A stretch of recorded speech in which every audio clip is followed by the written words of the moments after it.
Good morning, good morning, good morning, everyone. My name is Richard Lewis Brown, the Local 1000 president. Today is December 18th. Tomorrow is the 19th. As you know, this is our third board of directors meeting for the year. I think we had one in March, and we had one at the end of June, I think the 26th and the 27th of June, where the new officers, such as myself, were sworn in. All right, so we're really excited about this weekend. As you know, today is kind of a different type of day. We're starting here at 8, and for some of you, 8 to 10, you're going to go to another link and view the budget committee presentation by our VP, Secretary Treasurer David Jimenez. Thank you, David. And for other people, between 10 and 11, you're going to go and watch the Grants Committee and the COPE Committee, Committee on Political Education. And for others, you're going to sit back and relax this morning, and between 1 and 3 today, you'll get a chance to look at other human rights committees and decide which one you want to attend. This is fantastic. And each committee has quote, a chair, and they'll be able to let people participate. They'll be in charge of those particular committees as the chair. Now, we have sent out an email, so all of our represented employees of Local 1000, not just the dues-paying members, because here at Local 1000, we want to grow our membership. As I have often stated, 80% by January 1st, 2023, and hopefully by October 1st, 2023, we'll be at 90%. And why is that so important that we grow our membership and allow our non-members to come and view our, quote, meeting process? Transparency. As I told you back in 2015, I am the original transparent person, Richard Lewis Brown. And so we want everyone to have access to this. We've sent out the email 3 times. If anyone feels that they have not received the email, call the MRC at 866-471-7348. And you can also, text me, and I've gotten texts, and we're working on this. I don't understand why people are not getting the email. My phone number, as everyone knows across the country, 408-207-2339. Again, we want to be transparent in our process. We want to be inviting because we're all a family. We're all in this together. And the idea is to grow our membership because we need a substantial pay increase, 21% for our next contract. Our current contract expires on June 30th, 2023. And so, as you know, we had an SBAC last weekend, so we're doing this all over again this weekend, and hopefully we'll have the same success. And I know everyone had strong opinions, good and bad, about the SBAC. But the one thing they came out of the SBAC saying, Richard, Local 1000, you're finally being transparent. What took so long? Well, sometimes when you're doing a great service to people, it takes time. And sometimes you can't do it within 1 day or 30 days. Sometimes it may take a couple years. But we were fortunate because of the staff we have here and because of Metro Media. That's right, I said it. I'm giving them a shout out. Yeah, I'm trying to drive up their business. Hopefully you won't get mad at me for doing that. But when a company does great business, such as Metro Media, the #1 digital broadcast company here in Sacramento, yay for small businesses, then that's what I'm going to do. Hopefully you won't get mad at me. But today, I'm going to talk for a little bit. If you don't want to hear my mouth, then I want you to listen to our VP Secretary Treasurer, David Jimenez, as he talks about the budget. As you know, there's a budget committee, and they're discussing that right now as we speak. And then I said 10 to 11, you get a chance to go to the COPE committee or the Grants Committee. And then between 1 and 3, you'll get a chance to look at our other human rights committees. You said, well, who are the other human rights committees? Well, I wish I could tell you all of them off the top of my head, but there is a large number. I want to say about 14, but 10 are really, quote, human rights. Others have different names. And these different committees, what they do, they specialize in working with particular groups of members and our non-members to, drive up our membership to increase our ability to, quote, effectively bargain for a great contract. You say, well, are you sure? Well, that's the way it always has been, but this time it's going to be a little different because we're going to really, really strategize. And so we have these different committees working on this around the clock. Now, this weekend is really about us coming together as a family. Now, I know you've heard a lot of the internal squabbles, and every family has internal squabbles. Sometimes you hear about it, sometimes you don't. In this case, for Local 1000, we have internal squabbles. I want everyone to be fully assured that 17,000 essential worker premium pay petitions we received, that means we're still focused. Now, it's not 50,000. That's the number I would like to hit. I would settle, listen to me, I would settle at 21,000. But we're still doing this essential worker premium pay petition effort. And then once we gather them all up, in January, we will take this to the governor's office. All of the work that Local 1000 has done during this pandemic, it will not go unrecognized. It will not go unrecognized. I want you to hear me when I say this. And I'm not going to be selfish because, I like to think that the union I belong to is the #1 union across America, even though we have our internal problems. But every state employee, and I'm going to say this at 8:07, whether you're rank and file or whether you're in management for the state of California, you have provided an invaluable service during this great pandemic, and you kept the 4th largest economy on earth fully operational, and it never lost a step. And when they had that $76 billion in surplus in January of 2021, the Governor Gavin Newsom, could have easily rewarded all the state employees across all the 21 different bargaining units and the 12 public sector unions. Now, maybe he got busy. Maybe he was doing other things. But to all the state employees who kept this economy going, we salute you, and you should be recognized. Not just verbally by saying thank you for your service. If you want to know how someone feels about you in this country, look at your paycheck. That's how you find out who's with you and who's not. That essential worker premium pay, we're still at it. This should have been done a long time ago, but we're at it. We have not lost focus. And we have not lost focus on permanent telework. And so we sent out a survey here in December, and some people say it's not the perfect survey. We apologize for us not being perfect. We are in a process of working to be perfect, if that's even possible. The conversation about telework started in September of 2020. We're going to finalize that conversation. We're going to get the results back, and we're going to continue to finally reach an agreement with the state of California about permanent telework, hopefully one that respects you and for all the work that you do, one that's not being discriminatory about who gets permanent telework and who doesn't, one that treats everyone with fairness and respect. So, as you can see, my phone's already ringing, and so hopefully people who are watching knows that I'm doing a live video. So hopefully. Now, the essential worker premium pay, we talked about that. Talked about telework.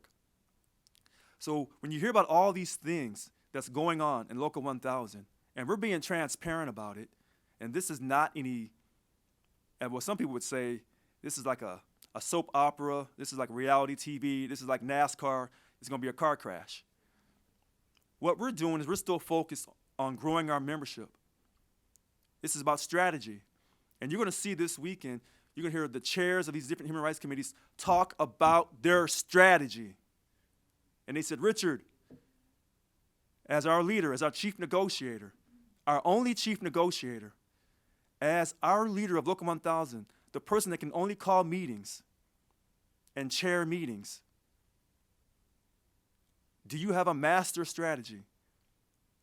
And I will tell you that we absolutely, listen to me, not just me, but all of us working together, because on Wednesday nights, Local 1000 listens to you. And on Tuesday nights with our VP Organizing Representation, our VP of Organizing and Representation, Annika Walls, Local 1000 speaks on it. We're listening, and we are developing a strategy. Now, can I come on a live Facebook? Because this is live on Facebook on my page, R.L. Brown. It's also on our SEIU Local 1000 Facebook page. This is being streamed. And it's also being put up on our website for historical purposes. Can I tell you our great strategy on how we're going to get you a 21% pay increase across the board for everyone represented by Local 1000? And how we're going to end the 3.5% other post-employment benefits? Can I tell you all this? Not everything.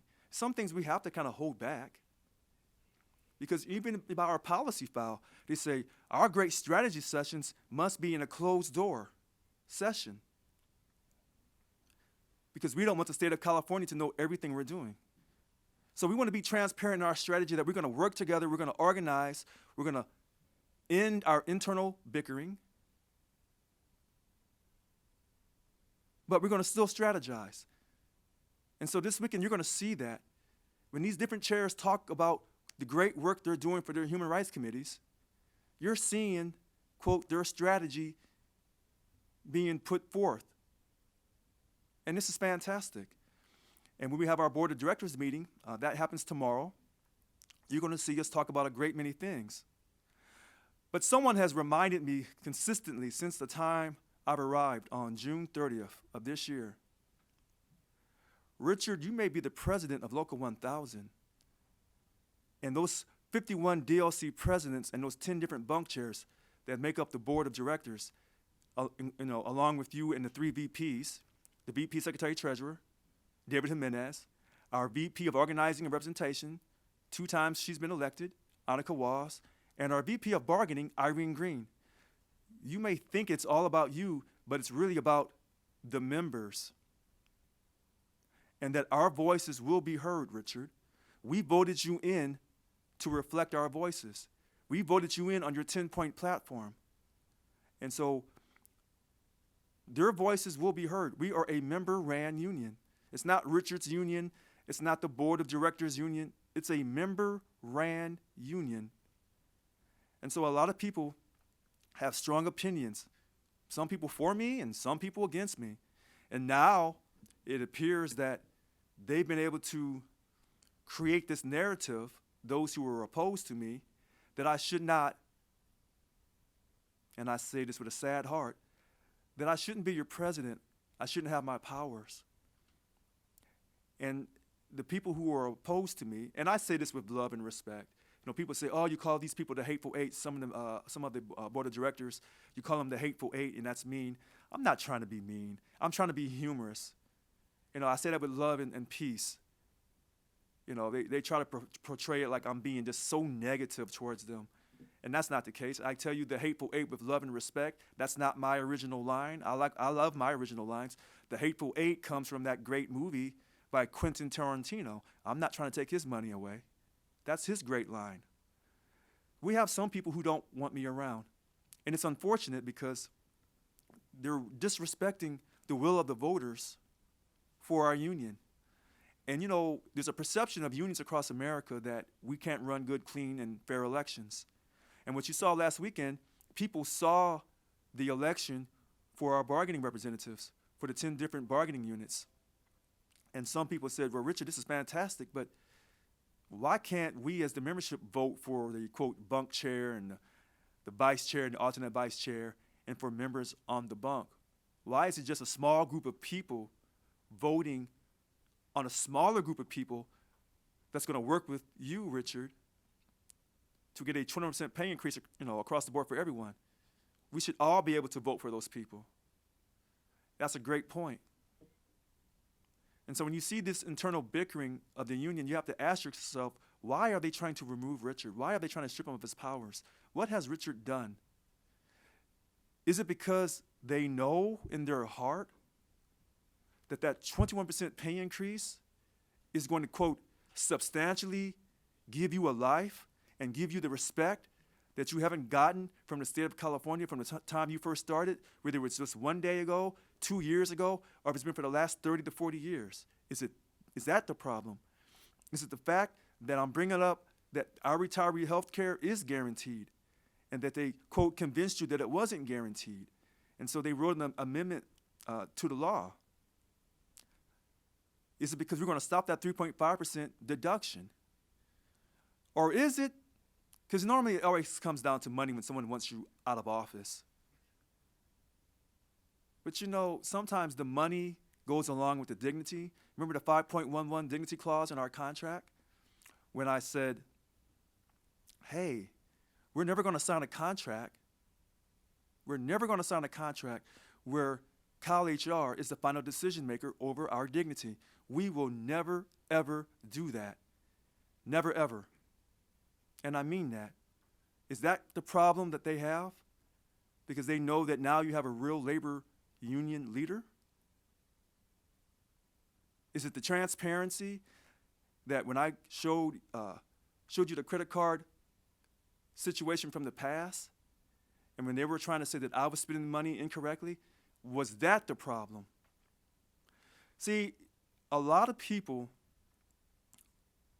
are deceiving others. It's called deception. It's called evilness. And what you see with me, you're seeing honest leadership. You don't see me saying things that you always want to hear. I'm being completely honest with you. But there are people, some people, a small group, who are trying to, quote, keep the status quo in our union. That's what they're doing. You know, I think sometimes people have a short-term memory. I remember a few months ago, some of the things that were said to me by, at that time, the DLC Vice President, 786, Teresa Taylor. Those evil and despicable, racist, homophobic, sexist comments she made about me. But people want to forget that. Oh, I'm sorry. Give me one moment, please.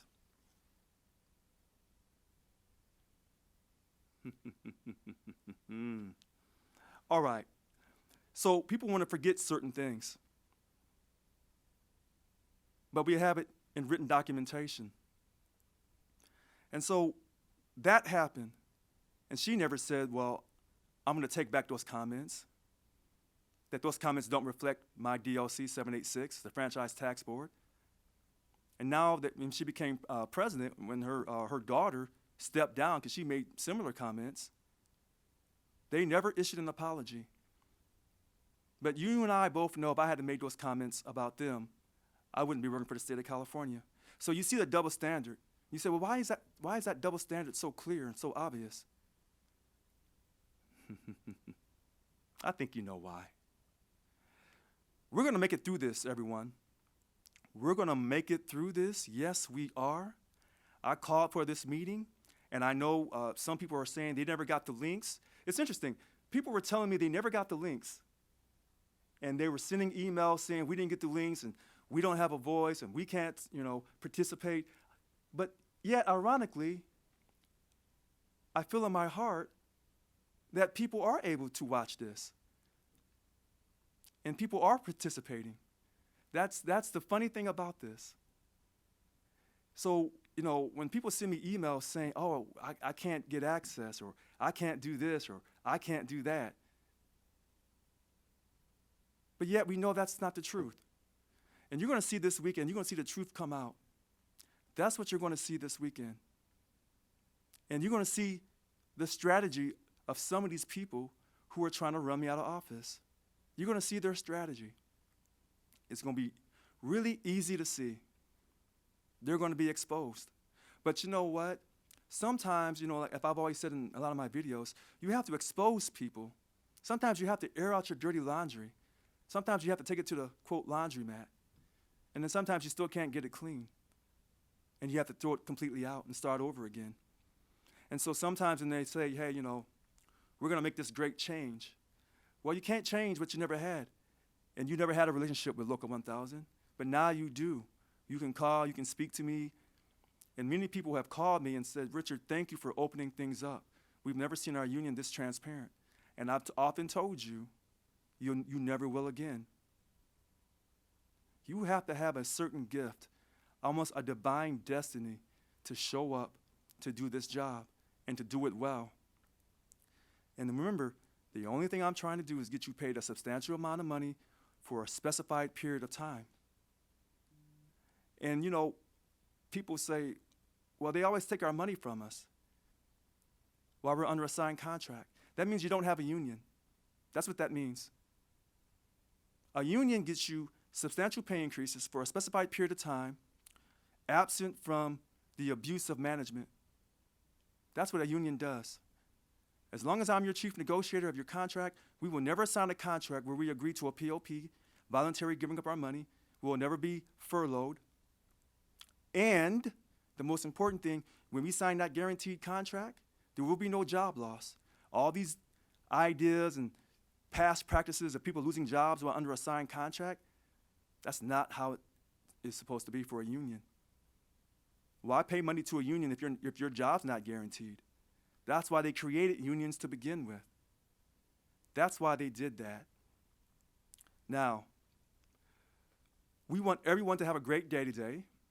And I didn't know how long I was going to talk today because I know the staff, along with Metro Media, they're working to make sure that everyone has access. And we want to make sure that tomorrow morning when we start, everyone, if they were not able to get in today, they can get in tomorrow. We want to make sure of that. Absolutely sure of that. Okay, we're going to shut this down, and we're going to come out of this general session. I know you probably said, this is the shortest I've ever seen Richard talk. Well, because I'm sincere. And I always tell you I don't script or rehearse or whatever. Well, my PowerPoint presentations, I have to get those in line. But when I speak from my heart, I speak with righteousness. And I sincerely mean that. And so tomorrow morning we'll start at 8 in the general session again. And we'll get started. We'll do our day with the presentations and our reports. We'll stop at 3 o'clock. It's going to be a fun day tomorrow.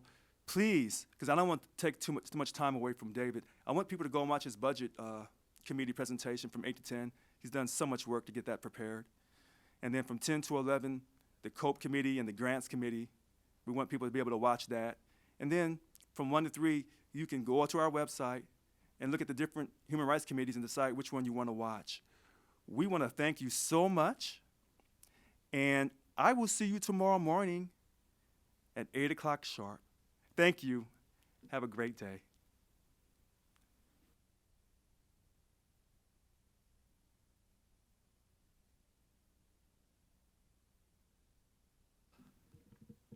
All right, so one quick announcement.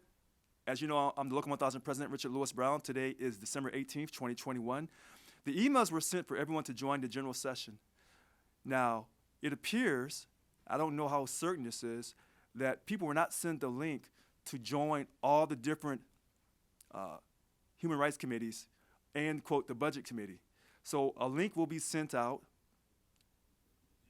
in Zoom chat, and we're also going to send an email out so that everyone can not just view these different breakout rooms, but they'll also be able to, quote, participate. So we're going to send out an email, and we're going to put it in the YouTube chat so that everyone has access, including the board of directors, so everyone can participate and ask questions on the budget committee or any of the other committees, everyone equally. On the Zoom chat, that's what we're going to do. So hopefully everyone will get the email, and you'll see on the Zoom chat the link to not just the budget committee, but to all the other committees as well, so that they can all participate and ask questions. All right, thank you very much.